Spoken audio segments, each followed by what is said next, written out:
Hi fans எல்லாம், காலை வணக்கங்க. ஃபேன்ஸ் எல்லாம் எப்படி இருக்கீங்க? இன்றைக்கி எங்கள் வீட்டில் மத்தி மீன் குழம்பு, மத்தி மீன் வறுவல். சரிங்களா? வறுவலுக்கு என்னென்ன சேர்க்கணுன்னா, நல்லா மீனை நல்லா அலசி எடுத்துட்டு, ஓகே, நம்ம இதை மிளகாய் பொடி, இஞ்சி, மிளகுத்தூள், உப்பு, மஞ்சள் பொடி, ஓகே, அரை எலுமிச்சம்பழம் போட்டு நல்லா ஊற வச்சிடணும். ஓகே, மத்தி மீன் முள்ளெல்லாம் டேஸ்ட்டாக இருக்குங்க. மத்தி மீன் ஓகே, இந்த மீன் வந்தால் வாங்கி சாப்பிடுங்க. ஓகே, அவ்வளோ டேஸ்ட்டாக இருக்கும்.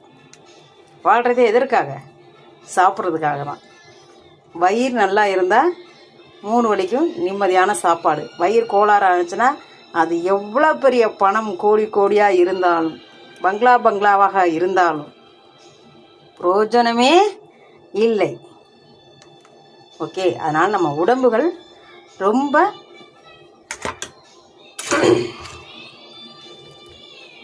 நல்லா வைத்துக்கொள்ள வேண்டும். ஓகே, அதுக்கு தான் ஓடுறோம். ஓகே, எல்லா துறைகளிலும். சரிங்களா? பைலட் மேனாக இருக்கட்டும், பேங்க் மேனேஜராக இருக்கட்டும், பிஸ்னஸ் மேனாக இருக்கட்டும், டீச்சராக இருக்கட்டும், தொழில் மேன் இருக்கட்டும், ஓகே, எல்லா துறையும். ஓகே, எதற்காக ஓடுறோம்? 3 வேளை இந்த வயிற்றுக்கு, சாப்பாட்டுக்கு.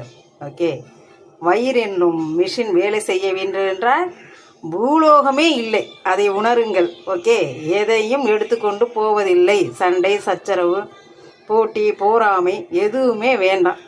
ஓகே, செத்தா கூட இந்த மீனை நம்ம சாப்பிட்றோம். நம்ம செத்தா ஒரு புழு பூச்சி கூட உரம் கிடையாது. இப்போ எரிந்து சாம்பலாய் போயிடுறோம். ஓகே, அந்த சாம்பலை கடலில் கரைச்சா கூட மீன்கள் இறந்து போகின்றன. அவ்வளோ பெரிய நம் உடம்பில் விஷம்.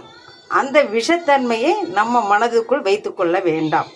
ஓகே, அதனால் உணருங்கள் மனிதா, உணருங்கள், உணருங்கள், உணருங்கள். ஓகே, பாய்.